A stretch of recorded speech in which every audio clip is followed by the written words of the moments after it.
Welcome to the next episode in a Legendarium series about England's legendary kings. Today we'll be talking about Cerdic, the man said to have founded the Kingdom of Wessex. Today we'll be talking about the connections between King Arthur and Cerdic, the Foederati of South Britain, Cerdic's conquest of Wessex, how he became one of King Arthur's knights, probably, and the Tale of Two Caradocs as portrayed in Chrétien de Troyes' work.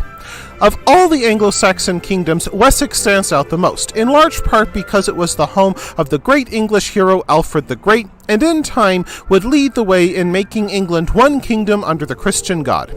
However, Wessex began with a dyed-in-the-wool worshipper of Woden named Cerdic.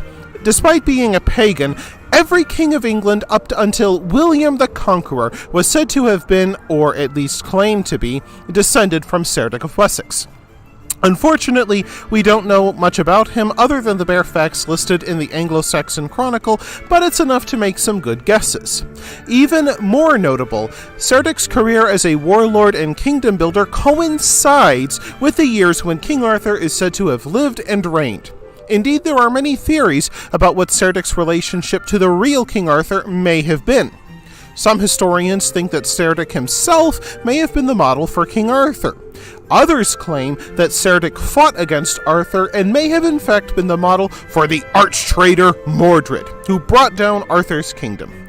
The theory I'll discuss the most in depth, though, is that he may have inspired one of Arthur's Knights of the Round Table named Caradoc. What we know about Cerdic's life comes to us from the same sources of King Arthur, namely the writings of Nennius in the 800s, the Anglo-Saxon Chronicle, and Geoffrey of Monmouth's The History of the Kings of Britain, which gave us the story of Arthur as we know it today. Cerdic was described as having been born in Britain, most likely sometime in the 460s, yet he clearly belonged to the Germanic cultures moving into the British Isles at the time. Of course, at the time of his birth, the old Roman province of Britannia, inhabited by Romanized Britons, was facing a piecemeal but growing invasion by Germanic peoples such as the Anglo-Saxons and Jutes. Now, one thing that stands out about Cerdic from among the other founders of the first English kingdoms is his name, which is more Romano-British than Saxon or Anglo. So, how did this come to be? Well, Cerdic lived during the century that followed Rome's evacuation of the British Isles. However, the Romans didn't leave completely. In the waning days of the empire, Rome installed non-Roman friendlies called Foederati on the frontiers of their empire. With Britain under threat by the early 400s, they may have installed some Germanic tribes as Foederati to fight against other Germanic tribes trying to invade their province, and they remained there after Rome left. And why would the Foederati leave? These Germanic fighters had received land from Roman patronage to finance their armed combat, and as the legions left the island, they'd basically be in charge as both landowners and warriors. Most likely, these Germanic Foederati would have intermarried with the Romano-Britons, so Cerdic may have been half Saxon and half Briton. From what we can gather, Cerdic left home sometime in the 490s to recruit followers. Was he the younger son of a Foederati chief who had to make his own way? Did he sense that the Romano-Briton state was collapsing and it was time to take advantage? We don't know for sure. However, even in his 20s, Cerdic must have already been a famous warrior because he had no trouble filling 5 keel boats with Angles and Saxons to help him win a kingdom. In AD 495, Cerdic landed in Hampshire, in the south of England, with 5 keel boats. He also brought along his son Cynric, likely too young to join in the fighting, perhaps only an infant at the time, but who already held special rank and mention as the son of a war chief. His men fanned out, and he won control of a coastal enclave just like Hengist 40 years prior. And now here is where the connection to King Arthur becomes more clear. According to tradition, King Arthur defeated the Saxon kingdom of Kent at the Battle of Mount Badon sometime around the year AD 495, which brought an end to Saxon aggression against the Romano-Britons for a generation. While we can't be sure that our King Arthur fought this battle, we do know that a battle at Badon Hill brought a temporary halt to Germanic expansion in the area.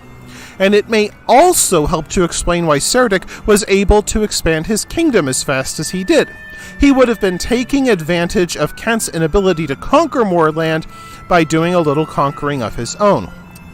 These advances climaxed in AD 508 when he killed a Romano-British chief named Natan Lod along with 5,000 of his men.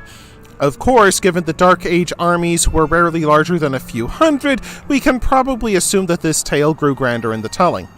And in AD 519, after another great victory at Cardic's Ford, Cerdic was crowned king of the new kingdom of the West Saxons, or Wessex as it would come to be known. While Cerdic fought some more battles with the Romano-Britons, his last major conquest was the Isle of Wight, where he installed a pair of his nephews as rulers before he died in AD 534, which proved to be a terrible setback to his military career. However, the Anglo-Saxon Chronicle tells us that his son Cynric took the throne and ruled for another 26 winters.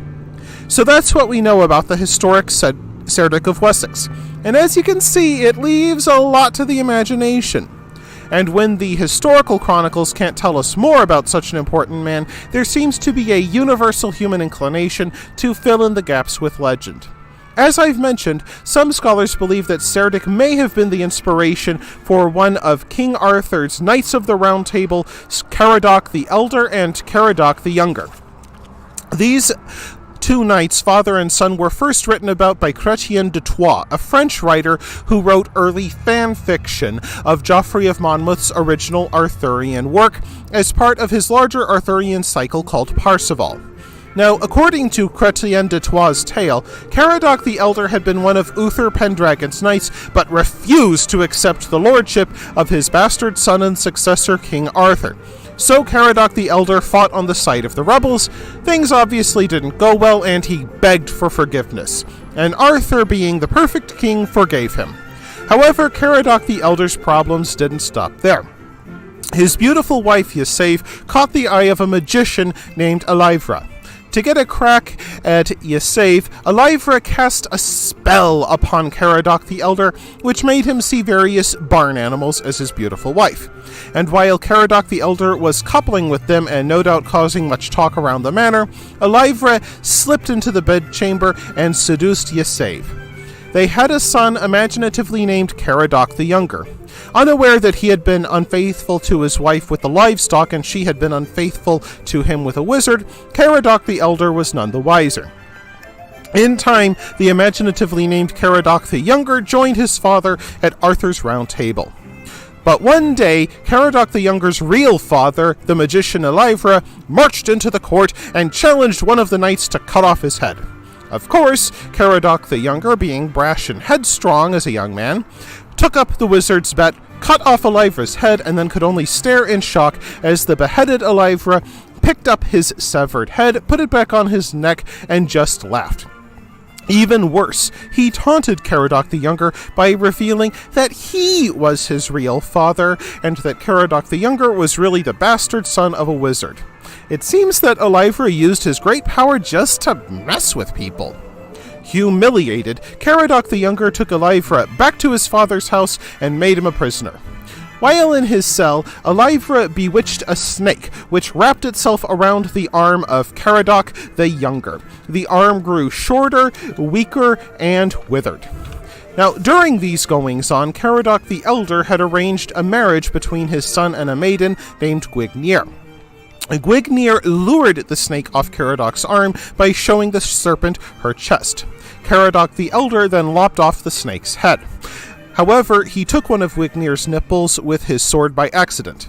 And before releasing Elivra, Caradoc the Elder and Caradoc the Younger forced him to do two things. First, they made him promise never to return, and second, they forced him to make a golden nipple to replace the one that Gwygnir lost to Caradoc the Elder's sword.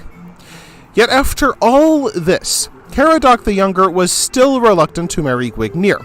Having learned that his own mother had been unfaithful, he feared Gwygnir would do the same to him.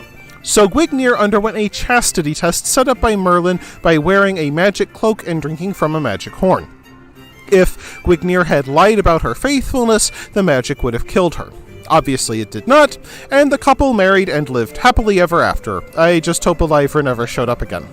The story was intended to be a model for young ladies' behavior. They were supposed to be loyal, chaste, and support their men.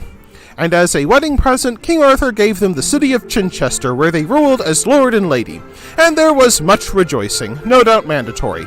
So, could Cerdic of Wessex have become Caradoc of Camelot? Well, there's some reason to believe. Cerdic lived during the time that Arthur was said to have lived. Both Caradoc the Elder and Cerdic had one son that we know of. Their names even sound alike. Of course, the historical original of Caradoc was also said to have been a Welsh king named Caradog, who lived during the 500s, also the same time Arthur was said to have lived.